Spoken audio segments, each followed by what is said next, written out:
Hai teman-teman, selamat datang di channel saya, Suket Ijo Channel. Sebelum kita lanjut ke ceritanya, Suket Ijo Channel ingin berbagi info buat teman-teman sekalian yang sedang membutuhkan sneakers, kaos dan sendal dengan harga yang murah tapi dengan kualitas yang baik. Silahkan kunjungi toko kami, Ravania Lariskan, dan link akan kami sertakan di deskripsi. Berikut sebagian produk-produk yang kami tawarkan.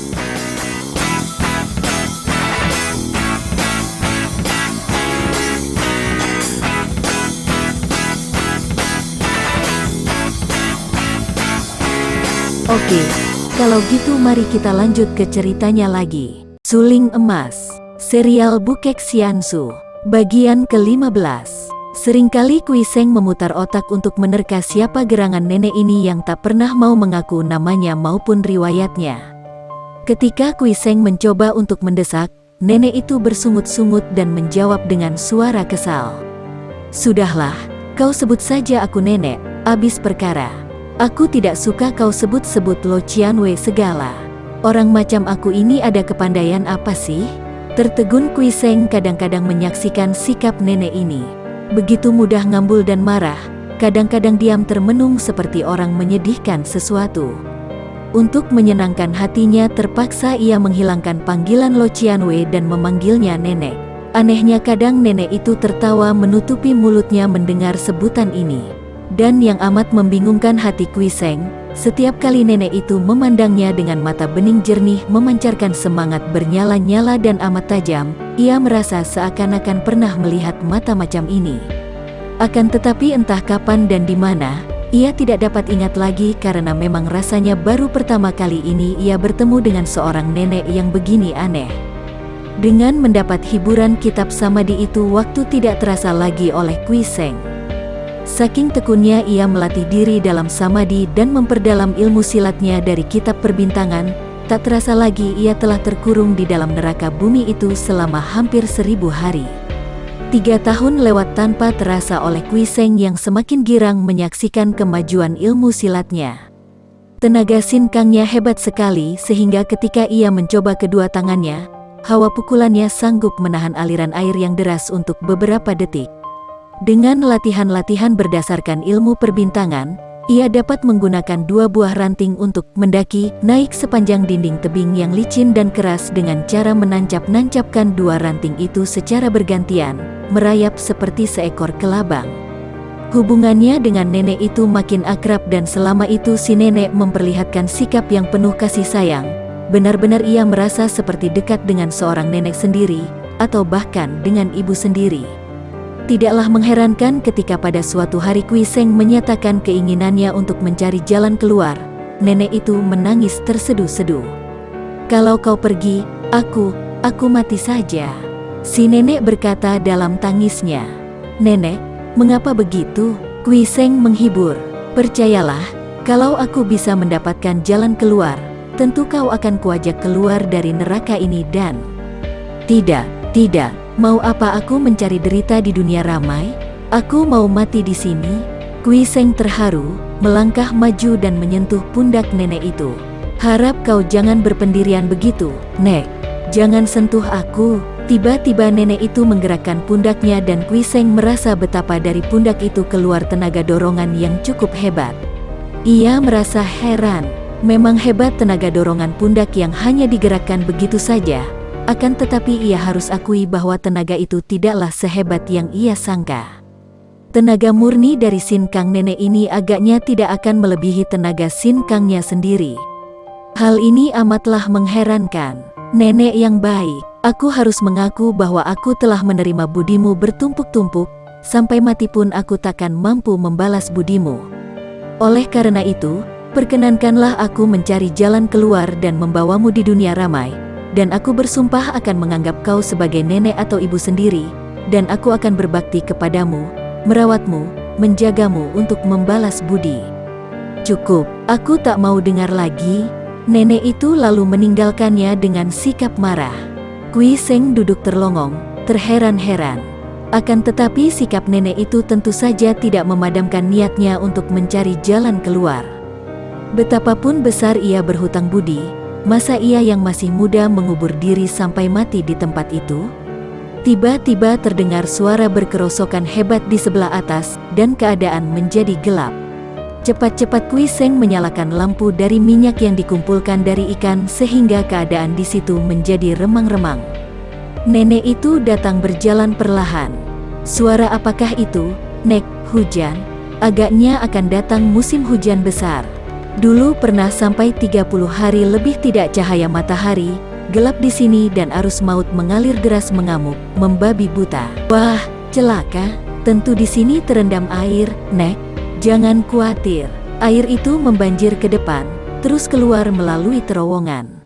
Tak pernah banjir di sini, akan tetapi sukar menangkap ikan. Maka sebelum banjir besar dan gelap datang, kita harus banyak mengumpulkan ikan untuk bahan makan, juga mengumpulkan sayur. 3 hari mereka kerja keras, setiap saat menangkap ikan dan mengumpulkan kayu bakar, sayur-sayur. Kemudian tibalah musim gelap dan hujan yang dikhawatirkan. Air yang mengalir ke dalam terowongan itu menjadi liar dan besar, batu-batu diterjangnya hanyut, suaranya memenuhi ruangan itu, bergema menakutkan. Lubang di atas melalui tebing-tebing tinggi itu tidak dijenguk matahari lagi. Gelap pekat, hanya diterangi lampu minyak yang hanya kadang-kadang kalau perlu saja dinyalakan, harus seringkali dipadamkan, apalagi di waktu mereka tidur, untuk menghemat minyaknya. Si nenek tidak marah-marah lagi. Dalam keadaan terancam itu mereka seringkali duduk bercakap-cakap. Pada hari keempat, di dalam gelap pekat karena lampu sudah dipadamkan, nenek itu bertanya, suaranya halus menggetar penuh perasaan, Kui Seng, apakah masih ada niat hatimu untuk keluar dari sini? Kui Seng terharu. Suara itu menggetar, jelas bahwa nenek itu amat khawatir ditinggalkan. Sesungguhnya, Nek, aku yang masih muda tak mungkin harus mengubur di sini terus selamanya. Aku akan keluar dan tentu saja besar harapanku untuk mengajakmu keluar. Kau memiliki kepandaian, tentu dapat pula keluar bersamaku. Hening sejenak, ingin sekali Kui Seng dapat melihat wajah nenek itu atau lebih tepat melihat matanya, karena wajah nenek yang keriputan itu tak pernah membayangkan isi hatinya. Akan tetapi matanya dapat membayangkan. Namun di dalam gelap itu ia hanya menanti, tak dapat melihat apa-apa. Kui Seng tertahan lagi. Ya, Nek, ada apa? Kau bilang hendak merawatku selama aku hidup. Akan tetapi aku tidak tahu orang macam apa kau ini. Dari mana asalmu dan bagaimana kau sampai dapat tiba di tempat ini? Belum pernah kau bercerita tentang dirimu. Kui Seng tersenyum di dalam gelap. Memang tak pernah ia bercerita. Bukankah nenek itu pun tak pernah menanyakan dan tak pernah pula menceritakan tentang dirinya? Pertanyaan nenek itu merupakan harapan. Agaknya si nenek hendak menimbang-nimbang untuk ia ajak keluar di dunia ramai. Aku seorang yatim piatu, Nek. Orang tuaku meninggal sejak aku masih kecil. Aku hidup mengabdi kepada orang-orang, menjadi buruh tani, menggembala kerbau. Di dunia ini tidak ada seorang pun keluargaku. Aku seorang mahasiswa gagal, kepalang tanggung. Si Ucai, lulusan mahasiswa, bukan, buta huruf pun bukan. Lebih senang ilmu silat, itu pun serba tanggung-tanggung. Ilmu silatmu hebat, kepandaianmu luar biasa, ini aku tahu. Bantah si nenek. Agaknya mendapat sedikit kemajuan berkat 2 buah kitab yang kau pinjamkan, Nek. Kemudian Kui Seng menceritakan semua pengalamannya, karena makin banyak ia bicara, makin terlepas lidahnya. Ia menganggap seakan-akan ia berhadapan dengan neneknya atau ibunya sendiri. Segala dendam dan sakit hati ia keluarkan, ia tumpahkan karena justeru selama ini ia membutuhkan seorang yang dapat ia ceritakan untuk menumpahkan semua dendam dan sakit hati. Ia bercerita tentang Ang Xiao Hua, kembangnya pelacur di Xiao yang bernama Hu Kim Lin itu. Ia bercerita pula tentang Liu Luxian yang menampik cinta kasihnya. Ia menuturkan pertempurannya melawan Pat Jiu Sin Ong yang mengakibatkan ia terjungkal ke dalam arus maut dan yang menyeretnya ke dalam neraka bumi itu. Nah, begitulah riwayatku, Nek. Nek, apakah kau tertidur? Kui Seng mendongkol dan bertanya agak keras. Ia bercerita 2 jam lebih, mulutnya sampai lelah. Akan tetapi nenek itu diam saja, agaknya sudah tertidur pulas. Akan tetapi ternyata tidak. Ia mendengar suara nenek itu menjawab, suara yang serak seperti orang menangis. "Nek, mengapa kau menangis? Aku kasihan kepadamu, Kui Seng. Orang macam Liu Luxian itu mana pantas kau cinta? Agaknya lebih patut kau mencinta Ang Xiaohua." Memang agaknya begitu. Dan terus terang saja, aku mengalami kebahagiaan yang takkan terlupa olehku selamanya bersama Ang Xiaohua, walaupun hanya 1 malam. Siapa sangka, ia meninggal dunia dalam usia muda. Kurasa lebih baik begitu. Dia sudah menjadi pelacur, apakah baiknya? Hina sekali itu, lebih baik mati. Akan tetapi, apakah kau dapat mencintanya andai kata ia tidak mati? Kurasa, hal itu mungkin. Dia wanita yang hebat, dan wataknya, jauh lebih menyenangkan daripada Liu Luxian. Hening pula sejenak, akan tetapi Kui Seng masih mendengar nenek itu terisak-isak menangis. Ia mendiamkannya saja, mengira bahwa nenek itu masih terharu mendengar riwayat hidupnya yang memang tidak menyenangkan. Ia pun menjadi terharu. Nenek ini sudah amat mencintainya, seperti kepada anak sendiri atau cucu sendiri, sehingga mendengar semua penderitaannya, nenek ini menjadi amat berduka. Akan tetapi setelah lewat 1 jam nenek itu masih saja terisak-isak, Kui Seng menjadi khawatir juga. "Nek, apa kau menangis? Sudahlah, harap jangan menangis, menyedihkan hati, Nek." Akan tetapi nenek itu tetap menangis. Kui Seng curiga dan khawatir. Jangan-jangan nenek yang sudah tua renta ini jatuh sakit karena kesedihannya. Ia mencetuskan batu api dan membakar daun kering, menyalakan pelita. Akan tetapi begitu lampu menyala, menyambarlah angin yang kecil akan tetapi keras, dan api itu pun padam. Kiranya si nenek meniupnya dari jauh, memadamkan api. Kui Seng mengangkat pundak. "Nek, kau mengkhawatirkan hatiku karena menangis sejak tadi." "Diamlah, Nek, apakah kau sakit?" Tidak ada jawaban pula, akan tetapi suara isak itu mengendur dan mereda, akhirnya terdiam. Lega hati Kui Seng dan ia sudah merebahkan diri telentang, bermaksud untuk beristirahat dan tidur. Akan tetapi beberapa menit kemudian terdengar suara si nenek, agak jauh dari tempat ia berbaring. "Kui Seng." "Ya, Nek, ada apa? Kalau kau keluar dari sini, berhenti seakan sukar dilanjutkan." "Ya." Kui Seng mendesak. "Aku tidak akan ikut, tapi aku hanya mempunyai sebuah permintaan." "Ya, permintaan apa, Nek?" "Tentu aku siap untuk melaksanakan semua permintaanmu." "Kui Seng, bukankah kau bilang bahwa kau berhutang budi kepadaku dan sanggup untuk membalas budi dengan merawatku selamanya?" "Betul, Nek, betul. Karena itu kau harus ikut. Tak perlu kau lakukan hal itu. Tak perlu bersusah payah merawatku selama hidup. Sebagai gantinya, aku hanya minta sedikit." "Apa, Nek, katakanlah." Hening kembali sampai lama, menegangkan hati Kui Seng yang makin tidak mengerti akan keanehan nenek itu. "Ya, Nek, bagaimana kehendakmu, Kui Seng? Keadaan hujan dan gelap ini akan makan waktu sedikitnya 15 hari lagi." "Ya, betul agaknya. Lalu, selama itu kau tidak boleh mencoba keluar." Kui Seng tertawa.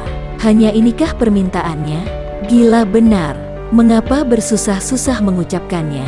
"Tentu saja, Nek, tidak usah meminta pun. Bagaimana aku dapat keluar kalau arus maut begitu hebat mengamuk?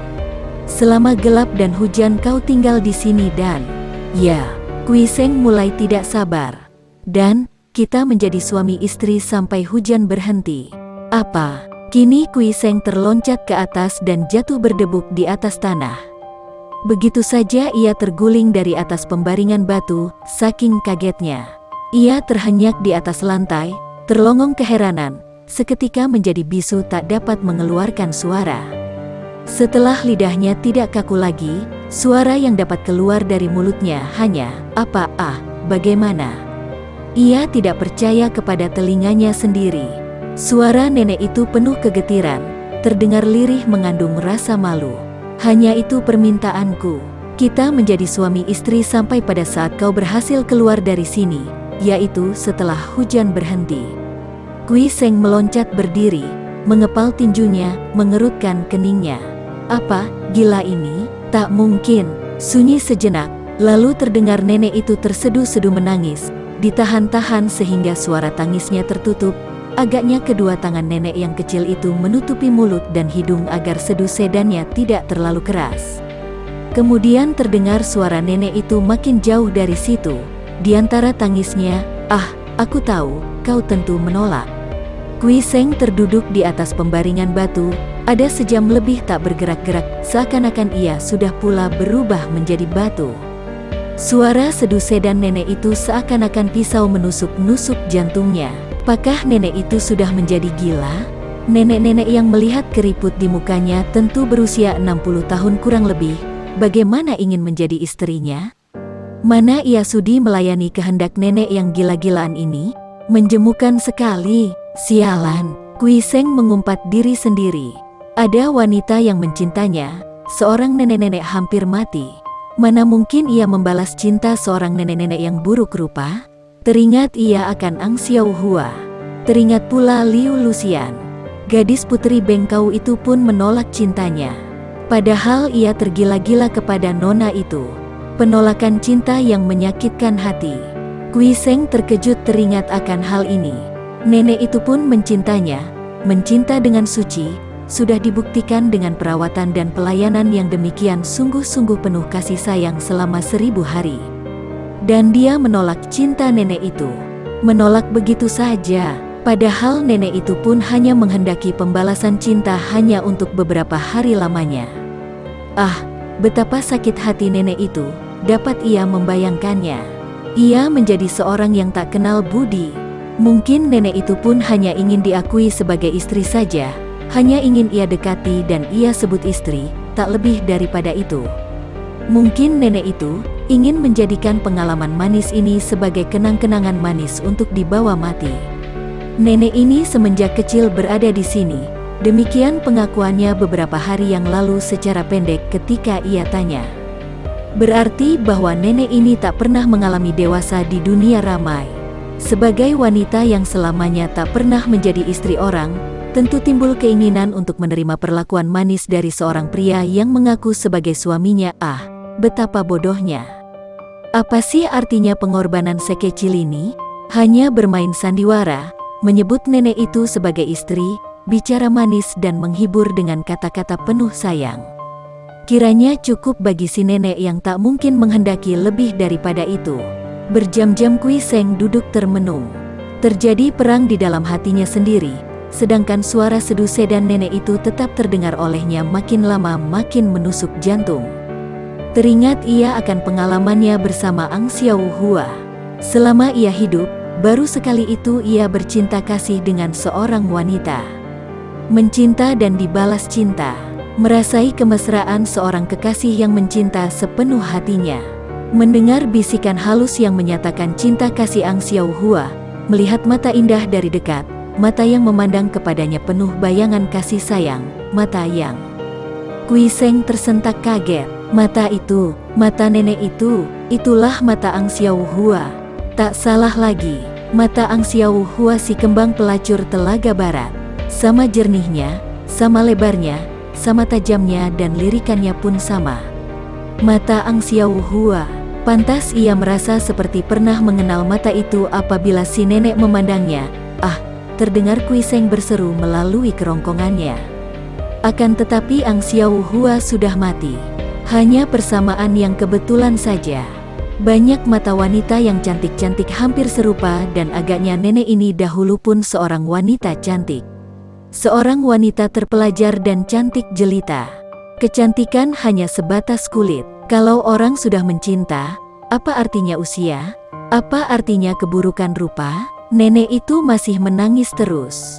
Dari suara tangisnya, Kui Seng tahu bahwa nenek itu tentu pergi menyendiri di kamar kitab. Memang seringkali nenek itu tidur di sana, di tempat yang sunyi, tempat istirahat yang paling jauh dalam rumah tinggal itu. Kalau ia menangis terus sampai jatuh sakit dan mati, maka akulah pembunuhnya. Aku membalas budinya dengan menghancurkan hatinya. Ah, betapa rendah perbuatan ini. Kui Seng berdiri, meraba-raba dalam gelap, membawa pelita dan batu api, akan tetapi tidak berani menyalakannya. Pertama, karena ia takut kalau nenek itu marah melihat ia menyalakan pelita. Kedua, karena untuk melakukan sandiwara yang bertentangan dengan hatinya ini, lebih baik di dalam gelap, tanpa melihat wajah si nenek. Ia meraba-raba dan akhirnya kedua kakinya yang sudah hafal keadaan di situ, membawanya ke depan pintu kamar kitab. Nenek itu masih terisak-isak perlahan. "Nek, aku datang." "Pergi, mau apa lagi kau datang? Kalau kau mengejekku, mau menghinaku, demi setan, akan kubunuh kau." "Tidak, aku berhutang budi kepadamu, berhutang nyawa, bagaimana aku sampai hati melukai hatimu? Ku datang kepadamu untuk memenuhi permintaanmu." Tiba-tiba isak tangis itu berhenti dan sejenak keadaan menjadi sunyi sekali. Tak terdengar sesuatu oleh Kui Seng, seakan-akan nenek itu tidak hanya berhenti menangis tapi juga berhenti bernapas. Kemudian terdengar gerakan nenek itu mendekat, terdengar suaranya menggetar berbisik. "Apa, kau tidak menipuku? Kau mau menerimaku sebagai istrimu?" "Ya," jawab Kui Seng dengan suara penuh keyakinan. "Karena inilah cara terbaik untuk menyenangkan hatimu, untuk membalas budimu. Aku menerima permintaanmu dengan kesungguhan hati, walaupun kita sama tahu bahwa aku tidak mencintamu." Hal inilah yang mengganggu perasaan hati Kui Seng tadi, maka kini ia terpaksa mengucapkannya agar ia tidak merasa seperti seorang penipu. "Ah, terima kasih." Nenek itu tahu-tahu sudah merangkulnya dan menangis, mendekapkan muka pada dadanya, berbisik-bisik, "Terima kasih. Kui Koko, Kanda Kui, sekarang mati pun aku tidak akan penasaran lagi." Girang rasa hati Kui Seng. Ternyata dugaannya cocok. Nenek ini ingin mendapatkan kenang-kenangan manis untuk dibawa mati. Biarlah ia memenuhi hasrat hati ini, bukan menipu, melainkan bersandiwara, karena bukankah tadi ia sudah menyatakan sejujurnya bahwa ia memenuhi permintaan ini hanya untuk membalas budi, sama sekali bukan karena cinta? Betapapun juga, meremang bulu tengkuknya mendengar suara halus nenek itu menyebutnya Kakanda. "Nyoku," katanya perlahan sambil mengelus rambut di kepala yang bersandar di dadanya. Menggigil tubuh yang bersandar dan merapat padanya itu ketika mendengar sebutan Nyoku. "Karena keadaan tidak mengizinkan, maka kita menikah tanpa upacara. Biarlah Tuhan yang menyaksikan pernikahan kita tanpa upacara ini, menyaksikan bahwa pada saat ini aku, Kui Seng, menyatakan dirimu sebagai istriku. Dan aku, nenek neraka bumi, pada saat ini menyatakan bahwa kau menjadi suamiku. Ah, Koko, betapa rindu hatiku selama 3 tahun ini. Hampir gila aku dibuatnya, melihat engkau sama sekali tidak pernah pedulikan aku." Nenek itu memeluknya makin erat. Biarpun keadaan di situ amat gelap, Kui Seng masih meramkan matanya. Akan tetapi hidungnya kembang kempis, bau harum yang selalu ia rasakan apabila nenek itu mendekatinya, kini makin menghebat. Sedap harum mengusir rasa muak dan jijik yang tadinya mulai menggerogoti hatinya. Dan lengan yang merangkulnya begitu halus dan hangat, dan ia teringat betapa sepasang mata nenek ini amat indahnya. Di dalam gelap itu, terbayanglah oleh Kui Seng akan semua kemesraan yang baru pertama kali dialaminya selama hidupnya, yaitu ketika ia berjumpa dengan Ang Xiao Hua. Hatinya tergerak dan tanpa ia sadari, ia balas memeluk dan ia menundukkan mukanya. Tanpa ia ketahui, nenek itu pun sedang menghadapkan muka kepadanya, sehingga muka mereka bertemu. Kui Seng tersentak kaget. Muka itu halus, kulitnya seperti muka Ang Xiao Hua ketika dahulu ia menciumnya. "Ah, Kui Seng, kau sudah menjadi gila," ia mengumpat diri. "Ini nenek, tua bangka bermuka keriputan, hampir mati." Pikirannya dan perasaannya membantah, namun kenyataannya, ia bukan seorang nenek yang sudah tua, melainkan dalam perasaannya ia memeluk Ang Xiao Hua. Beberapa kali ia menciumi muka wanita dalam pelukannya ini, tangannya meraba-raba membelai muka, rambut dan leher. Ia yakin, ini Ang Xiao Hua. Akan tetapi Ang Xiao Hua sudah meninggal dunia. Mana mungkin, Kui Koko, ah, betapa cintaku kepadamu." Nenek itu berbisik-bisik dan terisak penuh kebahagiaan dan haru. Suaranya pun suara Ang Xiao Hua. "Kui Koko, betapa rindunya aku kepadamu." Kui Seng teringat akan batu api dan pelita yang ia letakkan di atas lantai. Tangannya meraba-raba dan lain saat ia telah mencetuskan batu api sehingga bunga api berpijar-pijar memberi penerangan sekilatan saja. Namun sinar terang sekilat itu cukuplah sudah. Tangannya menggigil. Dalam kilatan sinar bunga api itu ia melihat muka yang halus, cantik jelita, hidung mancung, bibir merah, mata indah. Muka Ang Xiao Hua. "Koko, jangan nyalakan pelita, aku malu." Dalam gelap Kui Seng terbelalak. Akan tetapi ia segera memeluk wanita itu, penuh kasih sayang, penuh kerinduan yang selama ini ditekan-tekannya. "Kekasihku, kau Kim Lin." "Ang Xiao Hua, alangkah rinduku kepadamu." Kui Seng menjadi seperti gila. Ia menumpahkan seluruh rasa rindu dan cintanya, bahkan cinta kasihnya yang pernah ia kandung terhadap diri Liu Luxian, ia tumpahkan kepada nenek itu. Kesadarannya kadang-kadang memperingatkannya bahwa yang berada dalam pelukannya adalah seorang nenek, akan tetapi ia tidak mau menerima peringatan ini, karena menurut perasaannya ia berkasih-kasihan mesra dengan seorang wanita muda yang dalam anggapannya kadang-kadang seperti Ang Xiao Hua dan kadang-kadang seperti Liu Luxian. Memang di dunia, tiada yang sempurna kecuali Tuhan. Apalagi manusia, makhluk yang banyak sekali melakukan penyelewengan-penyelewengan, makhluk yang selemah lemahnya. Setiap orang manusia tentu ada saja kelemahannya di samping kebaikan-kebaikannya. Pemuda ini dahulunya tidak suka minum arak, mencium arak pun menimbulkan rasa muak. Akan tetapi setelah ia terguncang batinnya oleh Luxian di dalam pesta bengkau, ia menjadi pemabok, minum tanpa batas lagi, tenggelam ke dalam nafsunya, seperti orang mabok, lupa daratan, lupa segalanya. Lupa bahwa ia berkasih-kasihan dengan seorang nenek. Dalam anggapannya, ia memperistri seorang wanita yang muda dan cantik jelita. Inilah kelemahan Kui Seng, pendekar muda yang sakti itu. Perasaannya terlalu halus, terlalu lemah, mudah terpengaruh. Belasan hari lamanya dalam gelap gulita itu ia berkasih-kasihan dengan nenek neraka bumi yang dianggapnya seorang gadis jelita setengah Ang Xiao Hua setengah Liu Luxian. Tak pernah nenek itu membolehkan dia menyalakan pelita. Tak pernah Kui Seng meninggalkan kamar kitab, dilayani nenek itu yang bergerak cepat menyediakan segala kebutuhan makan mereka, semua dilakukan di dalam gelap. Akan tetapi Kui Seng merasa bahagia. Tak pernah teringat pula olehnya tentang diri nenek tua renta yang berkeriputan kedua pipinya. 2 pekan lewat dengan cepatnya bagi 2 orang makhluk yang berkasih-kasihan itu.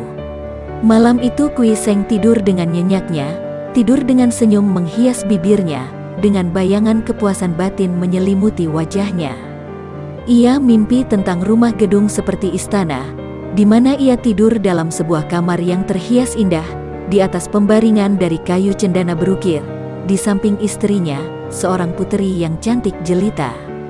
Hawa udara amat dingin, menyusup ke tulang sumsum, membuatnya setengah sadar. Ketika membuka matanya sedikit, ia melihat keadaan remang-remang, teringat ia akan istri dalam mimpi, tangannya meraba-raba dan menyentuh rambut halus di dekatnya. Ia membalik dan memeluk istrinya puteri cantik jelita, menarik napas panjang penuh kebahagiaan. Bagi teman-teman yang menyukai video ini, silahkan subscribe, share, and like.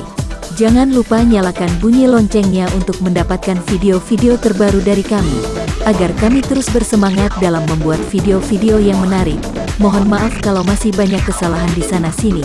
Semoga kedepannya kami bisa lebih baik lagi. Terima kasih.